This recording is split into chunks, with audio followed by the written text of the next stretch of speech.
Ladies and gentlemen, this morning we are hearing His Excellency Mr. Adnan Husseini, Minister for Jerusalem Affairs of the State of Palestine. Born in Jerusalem, Adnan al-Husseini was appointed in 1970 Director General for the construction and maintenance of the Waqf properties of Jerusalem. He's been a member of the Subcommission for the Restoration of Waqf Properties in the Old City of Jerusalem since 1980, and is also a member of the Committee of the Islamic Development Bank. Since 1994, he's been a member of the Committee for the Restoration of the Al-Aqsa Mosque, and since 1995 has also been a member of the Governing Council of the Quran Faculty and that of Islamic Studies in the University of Al-Quds. He served as head of the Palestinian Housing Council in the West Bank and the Gaza Strip from 1999 to 2003, and is a member of the Advisory Committee of the Superior Council for Tourism in Jerusalem. Mr. Adnan Husseini has considerable experience concerning the object of our meeting, which is the question of Jerusalem. Without further ado, I give him the floor.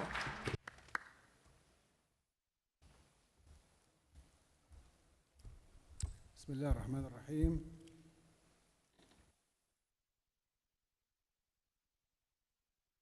الحضور الكريم، حفظ الألقاب يعني الجلسة. Distinguished delegates, I'm sure you're all tired, so I'll keep this brief and I'll just talk about a few elements very briefly. First of all,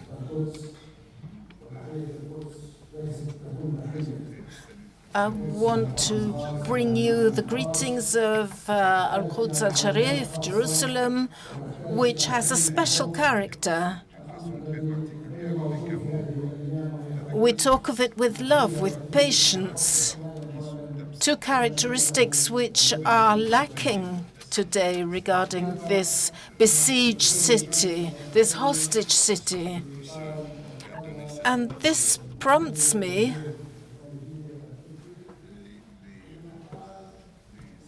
to talk about the ideas of the Minister of Foreign Affairs of Turkey when he talked about the first days of occupation in 1967. When, in 1967, Israel occupied the Al-Aqsa Mosque and troops entered the mosque and profaned the holy places and placed the Israeli flag over the crescent at the top of the mosque. This was a message, unfortunately, one that we found it difficult to understand. A message to us and to the whole of the Arab and Islamic nation, saying black on white that this holy place belongs to us. This place is ours. And when the Israeli flag, the white flag with two blue lines and a star, meaning the state of Israel from the Euphrates to the Nile, was flown over the mosque, giving another message. Unfortunately, the message was not received, and this was our position in the Arab world. As to the position of Turkey at the time, Turkey was very courageous in insisting that the flag be removed in spite of Israel's victory on that day. These are the positions we want to see from the Arab and Islamic nations in the face of this aggression and injustice, which only understands strength and clear positions. Dear listeners, in occupying Al-Quds, Jerusalem, Israel said that this is a war to liberate Jerusalem. Liberation may be a light word for some people, but for us, it requires that we stop and think Liberating Al-Quds means that it was theirs and they liberated it. And this is what's happening. This is what's being practiced every day in the old city of Al-Quds, Jerusalem, when the Israeli flags are raised everywhere, in every room, on every balcony, to let us understand that they are liberating Al-Quds from the Palestinians. So the word liberates, the verb liberate, should be understood. When you liberate a place, negotiations are a waste of time. Since 1993 and until now, it's been a waste of time. Occupation is simply doubling itself, and this is the point of the negotiations in the Israeli concept. Similarly, in any Israeli process, Al-Quds, Jerusalem, this is the concept they're practicing.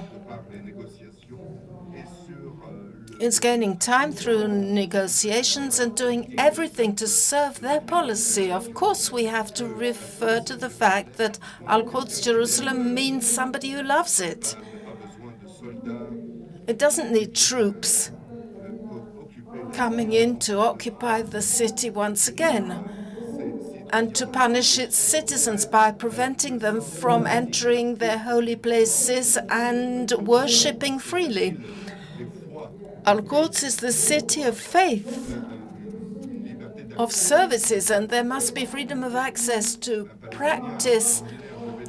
A Palestinian from Bethlehem, far from Jerusalem, has been deprived of the right to enter, has been excluded. This kind of exclusion that we witness every day, exclusion which emphasizes the Israeli concept, which is beyond any international law, with concepts, with expressions,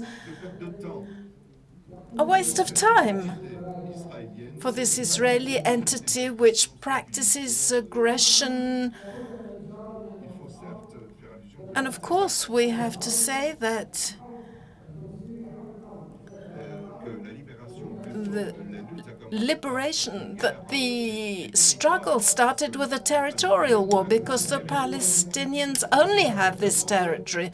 And this is where the war against the Palestinian citizens began, to expel them from their property.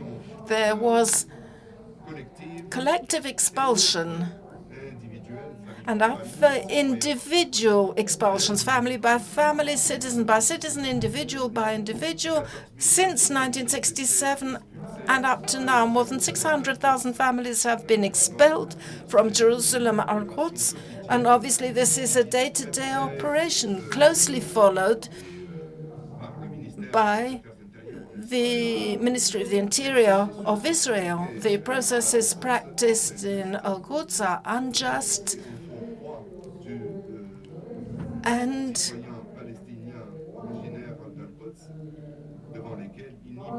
affect the Palestinian citizens of Al-Quds, and they can do nothing about it. Taxes. The income of a Palestinian citizen is $3 million per annum, and for the Israelis, $30,000 per annum. We're living in a similar situation for Israeli citizens who are paying for the Israeli government, bearing in mind this difference of income. And obviously, this is to the detriment of the Palestinians in all aspects of life. These practices, these processes vary, the destruction of property, the destruction of houses. Obviously, the argument is that these properties, these houses, don't fit into the framework of law. There are some 20,000 properties in Jerusalem which are under threat of destruction, and there's no process to stop this operation of destruction. The processes vary. And my brothers, my colleagues will be talking about this in forthcoming meetings. Still, I would prefer to tell you about some very important comments we look at the headlines when, of course, we talk about the basis of everything, colonization. There are factors in this colonization which strengthen it and weaken our resistance to the colonization. In any case, we believe that the United Nations must react under Chapter 7. Outside any covenant, any international agreement, the United Nations have not even implemented these laws, these rules, these chapters, even threatening to apply them. Total destruction, which means that this chapter, these concepts, no longer have any meaning if they're not being practiced. And what I want to say that there's no meaning to them, to these concepts, when they're not being practiced. I'm talking about the holy places. Holy places, and the fight for the holy places has taken on a new impetus in recent days. The Islamic and Christian holy places. We begin with the Islamic ones, and now the Christian holy places are under threat too. Every day, regularly, day by day.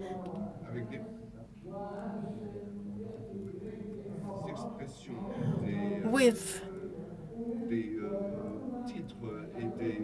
expressions of verbs thrown out at the churches, the monasteries, and this is very dangerous. Colonization is happening. The colonists are there, the settlers are there. And now they have to come out of their settlements, their colonies, and they threaten the Palestinians. They're expelling them from their villages and their holy places. And this is a kind of new episode in the fight, in the war. They have weapons, powerful weapons, and they are an integral part of the government, and they're therefore threatening the existence of the Palestinian people by threatening the demographic nature of the city of Al-Quds, Jerusalem, and all this has to be got rid of for them to be able to create their state in the holy places, in the holy city.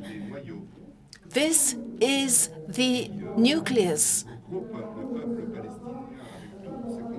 grouping the Palestinian people with all their components. When I talk about the Al-Aqsa Mosque, we're talking about the whole area of the Al-Aqsa Mosque and its inhabitants. Once the plans have been put into effect, all that's going to disappear. That's what they want. They want to change everything demographically in order to reach their objectives. And what we are asking from the international community, first of all, the concepts we're hearing, that we're listening to, they lack any firmness when we talk about Jerusalem. Jerusalem, Al-Quds, must be mentioned everywhere. East Jerusalem must be talked about everywhere, in all the marketplaces, in all the places. The occupation must be emphasized. It is the capital of Palestine. No, the destruction of properties, of houses. 50,000 homes under threat of destruction. What's the argument? They don't comply with the law. 20,000 families. Every day, 1 or 2 houses are destroyed. Since 1967 until now, that's been happening. There's 20,000 properties. Once everything is destroyed, their owners are expelled. And obviously, the international community must react, particularly the United Nations, to stop this destructive process and find a solution, a binding solution, binding on Israel. the argument's always there. The building is not legal. It doesn't comply with the law. But there are no concessions in Jerusalem. There are no building permits in Jerusalem. The processes are very humiliating and difficult.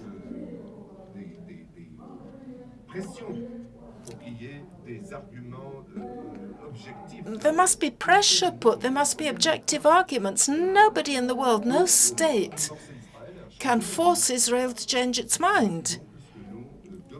So this is what we're asking of the international community. Intervention, pressure in one way or another, in talking to this state in accordance with international standards. There is a way of finding a solution to the problem. You're an occupying state. How can you destroy those properties? That's what the question is. What about civil rights? We don't have any in Jerusalem. I have a laissez-passer which lets me go out, and a travel document. It's a Jordanian document which enables me to go out, and an Israeli identity card so that security can follow from a tax point of view. This is our truth in Jerusalem. This is our status quo. We have no civil rights. If I go away from the country for 7 years, then I have no right to go back. Whereas a Jew, an Israeli, can go all over the world, get another citizenship anywhere in the world, and then come back home. Whereas we lose everything. We want to follow this up closely. We want to follow up our civil rights, and we want them to be different from in the past. And this can only be done in Al-Quds in Jerusalem. There are 300,000 Palestinian citizens under threat. If they go even 1 kilometer away from Jerusalem, they're in danger of not being able to go back. Their sons, their grandsons might want to go and study abroad, but they must have the right to go back. This is very important because it threatens our presence, our existence in Jerusalem. And there is a law which is known as the law of preservation of the property of absent persons. No house, no home, anywhere in Jerusalem should undergo expulsion if its owner is in Jordan. But under Israeli law, these properties can be degraded. If we keep the status quo, there can be no way of keeping the house without an Israeli going inside. And when the Arab family of Al-Quds will be taken over. Now, this law needs to be studied because it's threatening the demographic existence of us in the city. Nobody's talking about that except in little meetings. But we want work to be done, an exercise, a practice concerning the institutions, how this property can be managed without damaging it, and selling it to the settlement organizations, the colonizing organizations. The post created in 1963, the produce was sold to Israeli settlers in the middle of the Salah ad-Din Street, which is the main street. Why? Because it was bought by a school, by a Jewish institution of extremists who want to change the character of the building. And in fact, the building managed by a Jordanian. This person is absent. Now, how can a building be managed without its owner being there? This is just one example. This law is destroying our existence. We need material support from UNESCO, among others, before anything else, and other UN bodies. There's an office in Ramallah. No declaration is being made against the excavation works in the city of Jerusalem, threatening the buildings. Excavations unlike any in the world. Where's UNESCO in all this? The destruction of the components of the city going on every day. Exercises and practices which are intended to change the nature of the city, whereas Jerusalem is considered by UNESCO to be a cultural heritage under threat, which needs to be preserved and maintained. It's threatened with destruction, with disappearance. UNESCO should do its job. If the United States pay their contributions to UNESCO budget or whether it doesn't, UNESCO has to do its job. These are agencies which are not carrying out their mandate. So these are the comments I wanted to make to you.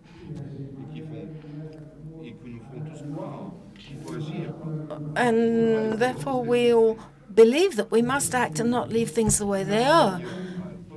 The Palestinians and Al-Quds are under threat, and I'm sure that these occupation forces are not looking for peace. They're only negotiating for the sake of negotiations. If they wanted peace, they wouldn't be doing what they're doing. Regarding colonization and measures which have amputated the city, Israel does not want a Palestinian state.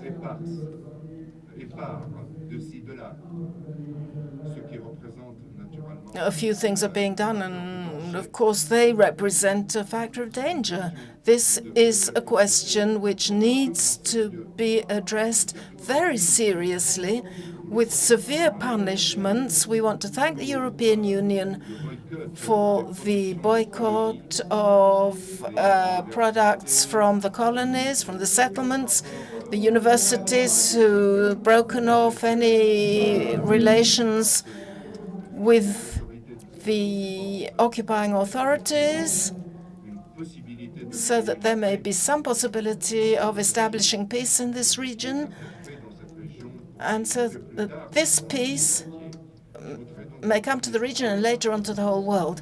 I want to thank you and hope that we will continue our dialogue, keep meeting, so that the Palestinian people can be helped to live and exist in its city of Jerusalem. This city of Jerusalem will never give up. We'll continue to fight until peace is achieved. Thank you.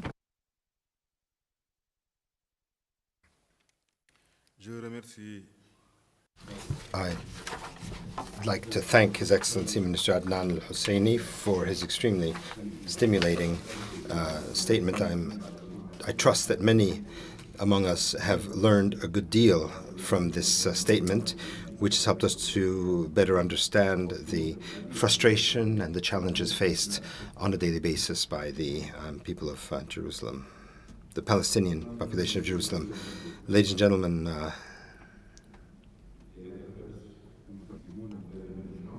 the interpreters have been very indulgent, but we have very few minutes left, and I would like to acknowledge the presence here of Dr. Waqfi Kalaimi, Director of the Hashemite Fund for the Restoration of the Al-Aqsa Mosque. He is going to give us a message on behalf of Prince Mohammed of Jordan. You have the floor. بسم الله الرحمن الرحيم. السلام عليكم. أوجه هذه الكلمة نيابة. In the name of God, the Merciful, the Compassionate, I am speaking on behalf of His Royal Highness Razif Al Mohammed, co-advisor of His Highness King Abdullah II for religious and cultural matters. Ladies and gentlemen,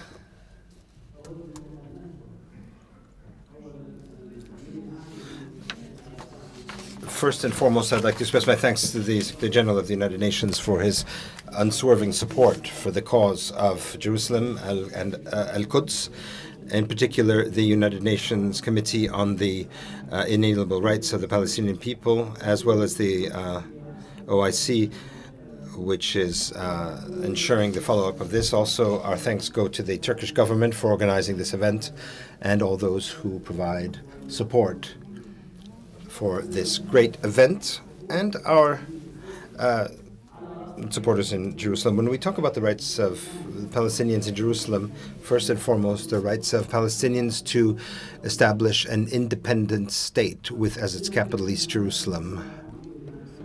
Aware that this meeting, this gathering, was organized in accordance with Resolution 68/12, which invites everyone to show solidarity with Palestinian people and the strengthening of their inalienable rights. We do all realize that the rights of the Palestinian people, namely these inalienable rights, as well as the right to education, housing, to have access to the holy sites, all of these are rights which have been marginalized and which have been violated by the Israeli occupation, and these are practices that take place on a daily basis. This has been clearly shown by at least dozens of resolutions of the United Nations, and by the statements which were made before me by all of the distinguished speakers. It's important to realize that the aggression of Israel vis-à-vis these rights is a part of a greater move which is aimed at preventing the Palestinian people from establishing self-determination, establishing their rights, the right of Palestinian people to maintain the status quo. When we talk about the status quo, which existed before the 1967 occupation, and to this effect, one has to speak very carefully, because everything which was imposed after 1967 is not a part of the status quo. So since 1967, we are witnessing the imposition of a new status quo on the territory, which reduces the holy city and changes the situation. And it is in the process of eroding the life in Jerusalem, and it is creating a new Jewish reality, because the King Abdullah II of Jordan has realized this. He wanted to go back to the status quo which prevailed before 1967, as well as the rights of the Palestinian people to be able to have access to the holy sites. Convention which was signed between His Royal Highness King Abdullah II and the head of the Palestine, President Mahmoud Abbas, in 2013. Sovereignty over Jerusalem, Al-Aqsa, and all holy sites, but it also stresses the pursuance of the role of King Abdullah II on the holy sites in East Jerusalem. This convention I am talking about is a veritable legal instrument which endorses the right of the Palestinian people to exercise their rights in the holy city of Jerusalem. And this morning we heard a confirmation of this, in fact. We also have a number of other resolutions and conventions which strengthen the inalienable rights of the Palestinian people. However, the true problem is the Israeli occupation. they continue to occupy the geographical area, and that's where the crucial question comes. Who will be responsible to exercise pressure on Israel to fall in line with the resolutions and the practical elements and tools that will be brought to bear on the Security Council so that the Security Council will adopt measures which will be positive vis-à-vis Jerusalem. And until such time as we see solidarity and results to the Palestinian people, we must identify, pinpoint, and the true problems and analyze the situation and see how we can support the Palestinian people so that they can continue to resist the destruction of their homes, the confiscation of their documents, and all attempts to wipe out the Palestinian identity. To begin with, of course, the Judaization of the heritage of Jerusalem and its walls.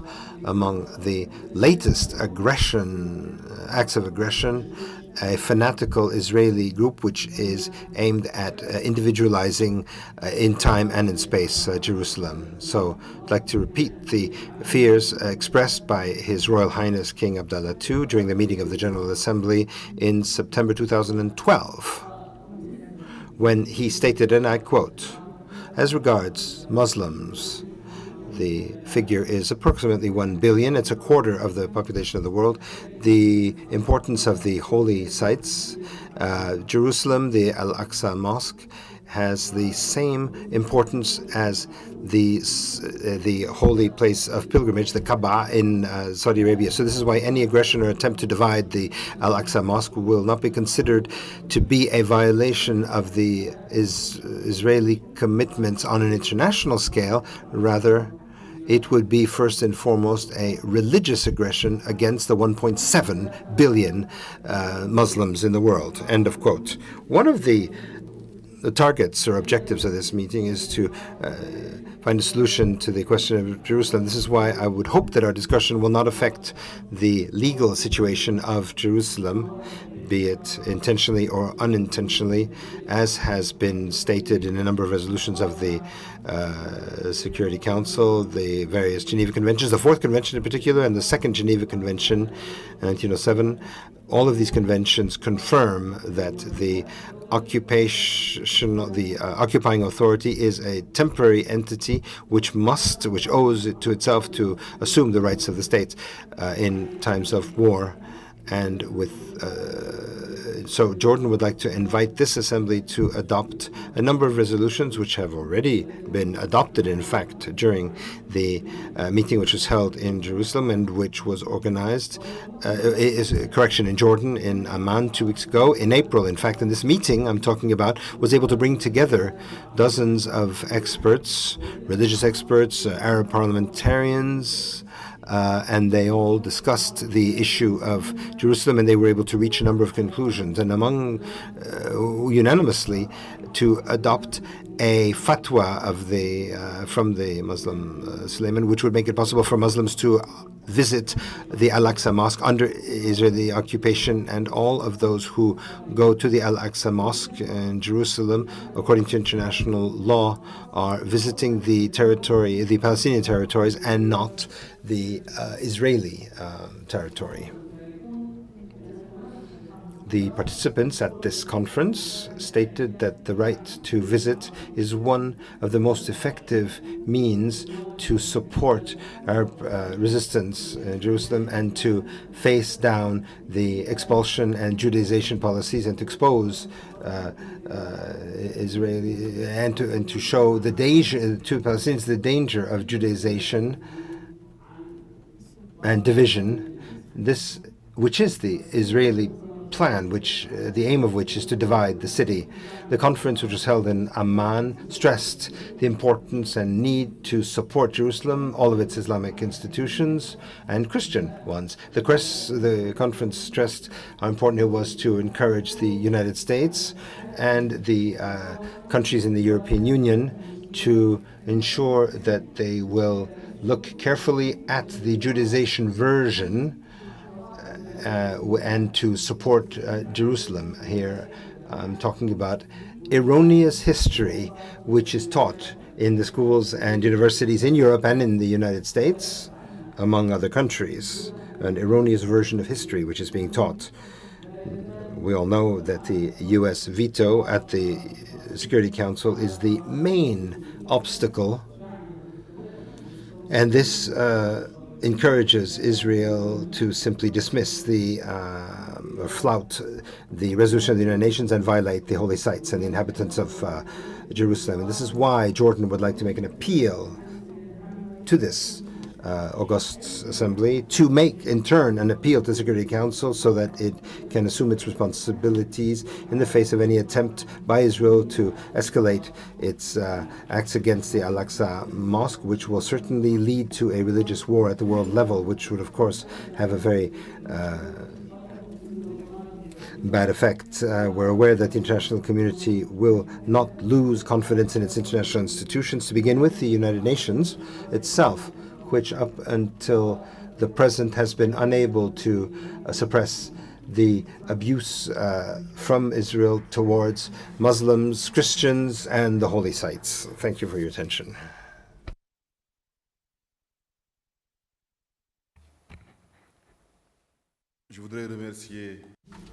I'd like to thank Dr.